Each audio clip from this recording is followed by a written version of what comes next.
Šajā rallija apskata izlaidumā mēs dosimies uz Rīgu, kur 25. oktobrī tika dots starts Latvijas rallija sprinta un vēsturisko automašīnu rallija kausa sezonas noslēguma posmam. Uzmanīgi. Uz kreisais viens, uz labais viens. Šis bija pirmais gads, kad rallija sprinta Latvija maršrutā tika iekļauti Grants ātrumposmi Ropažu novadā. Tādējādi pagarinot sacensību distanci līdz 87,45 km un piemērojot šim rallijam paaugstinātu kopvērtējuma punktu koeficientu. Grants ātrumposmi sportistiem bija jāveic pirmās sacensību dienas vakarā. Tumsa, rudenīgie laika apstākļi un mainīgais ceļa segums prasīja no dalībniekiem maksimālu koncentrēšanos, brīžiem pat piesardzību, lai sasniegtu finišu. Jā, jau ātrumposmā braucām iekšā un atkal sākās it kā visi kārtībā, bet mašīna pa labi, pa kreisi un tiešām nesapratām, kas notiekās. Vai mašīnai savirza nav pareizi, vai kaut kas nevadās, vai kā, jo bija ļoti mainīgs segums un bija arī tas, ka braucām kā pirmie, arī tāda pieredze nav bijusi un viņš bija ļoti neparedzams un tiešām galvā bija baigais rosols to brīdi. Braucienu uz Dopu, tur neliels gabaliņš pa Granti. Tur mašīnu patestējām, kā turās, sapratām, ka baigi neturās. Nu neko, un tad sākām braukt, saprotu, ka nevar to mašīnu īsti noturēt uz ceļa, un tad jābrauc tā ļoti piesardzīgi, tā kā ziemā ar ielas riepu pa sniegu.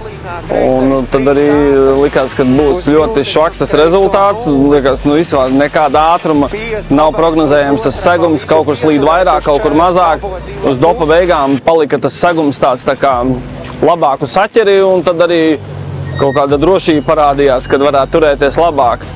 Nu tā, nobraucām, pasījams rezultātos, laikam, ka visiem ir slikti gājis. Tur bija slīdens, tur bija bīstams.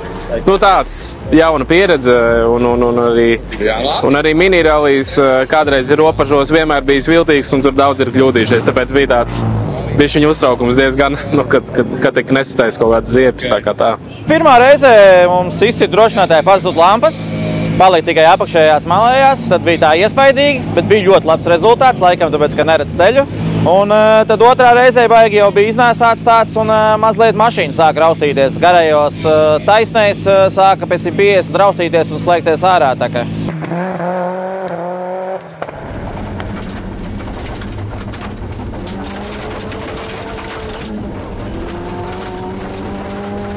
Pārsteidošies, tā negaidīja, ka tik ļoti slīdēs.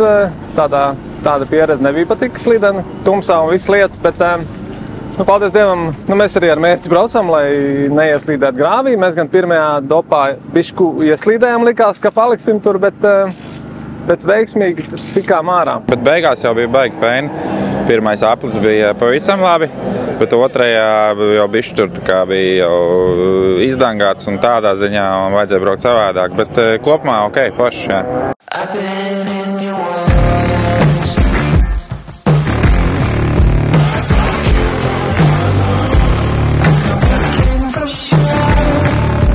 Sprinta Latvija otrajā dienā trasa vijās cauri Biķernieku sporta kompleksam.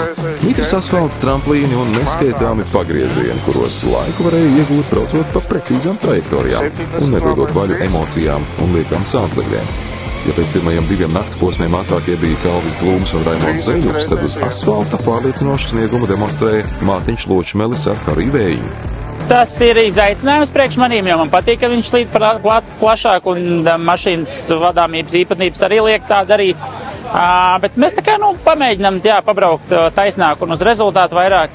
Jāteic, ka ar šīm grunts riepām viņš tomēr grib slīdēt, un mūsu galvenais konkurents komandas biedrs Mārtiņš brauc ar asfalta riepām, kas viņam, protams, iedod zināmas priekšrocības, bet mēs paliekam pie savā, kādu taktiku izvēlējamies, tāda rejam.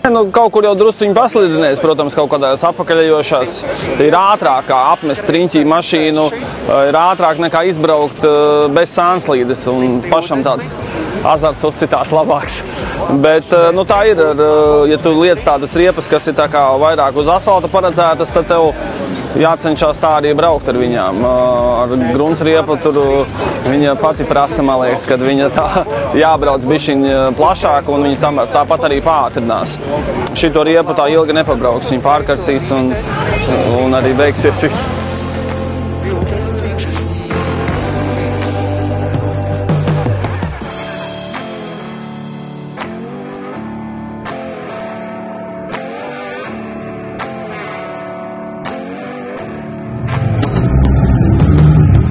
Vēsturisko auto ieskaitē jau no pirmajiem sacensību metriem pārliecinošu tempu demonstrēja Ivars Vēlme ar Audi Sport Quattro S1 E2 un Kristaps Dzīvītis ar Audi 80.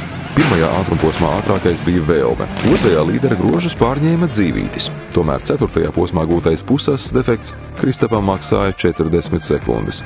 Viņš tomēr spēja turpināt cīņu par top 3.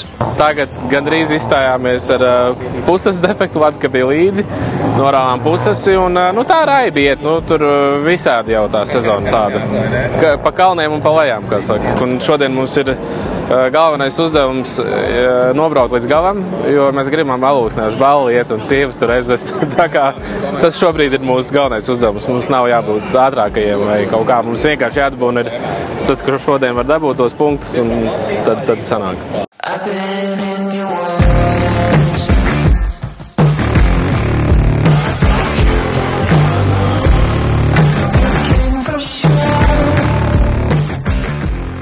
Līdz pat rallija finišam pirmās divas vietas vēsturisko rallija automašīnu kausa ieskaitē palika nemainīgas. Vēlme uzvarēja 5 no 7 ātrumposmiem, bet trešais finišā šīs sezonas kopvērtējuma līderis Inters Rezakovs Elvijs Zebuliņš, Subaru Impreza.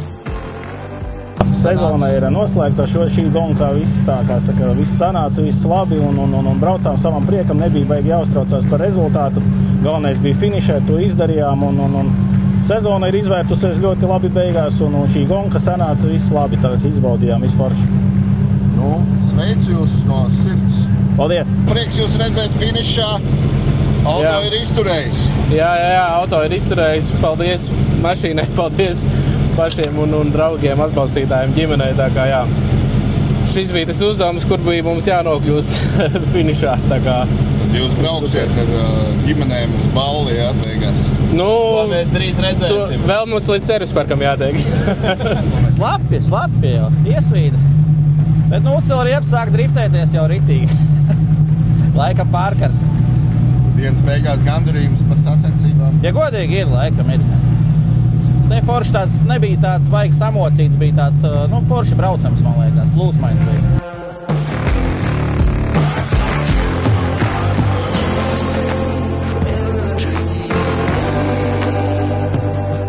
Tikmēr rallija sprinta ieskaitē laikā arī Kalvis Blūms centās atgūt Ločmelim atdoto līdera godu. Sezonas laikā sagurušais auto sāka demonstrēt vājuma pazīmes. Līdz ar to uzvarot 4 no 5 asfalta ātrumposmiem par rallija sprinta Latvija uzvarētāju jau otro gadu pēc kārtas kļuva Mārtiņš Ločmelis, Harijs Vējiņš. Otrajā vietā Kalvis Blūms, bet vietu uz goda piedestāla trešā pakāpiena izcīnīja Mārtiņš Čikusts, Gundars Bērķis. Interesanti, ka pirms noslēdzošā ātrumposma viņu tuvākais sekotājs Deivids Gezevičus, kurš startēja ar Hyundai i20 VRT, atpalika no Mārtiņa 1 par sekundi, taču kļūda 21 km garajā finiša posmā viņu atmeta uz 14. vietu kopvērtējumā. Puiši, prieks jūs redzēt finišā, 2 dienas, sākot ar lietu, dubļiem, tumsu, beidzot ar asfaltu. Kāds tas bija? Bija ļoti tādas prasīgas dienas. Gan no tehnikas viedokļa, gan no iemaņu viedokļa. Vakardien sākās pilnīgs haoss, tur lampas gaisā, grāvis, viss tur bija, un šodien vienkārši jāsturē tik daudz, ka rokas piekūst. Un esam pabraukuši diezgan labi, man liekas, un man patika. Es tikai tīkšos augšā. Super, liels paldies jums! Jā. Izskatās, ka bremzes ir labi uzciluši, jums te kaut kas neaizdegsies, puiši tulītās. Es nezinu, ceru, ka nē. Droši vien, ka viss ir uzcilis. Paldies mašīnītei, ko izturēja līdz galam, un paldies mūsu faniem. Ko tev saitā vienmēr melka dūmi, ja mēs jau pieraduši, jo visu dienu šitā ir. Bet jā, esam līdz galam jābrauc patisēt mašīnu un super. Kā te tur beigās bija, noturēja to pārsvaru vai nē? Es nezinu, rezultātu neskatījos, bet vajadzētu jau būt visam kārtībā. Ja kurā gadījumā viss ir kārtībā, esam finišā un viss labi.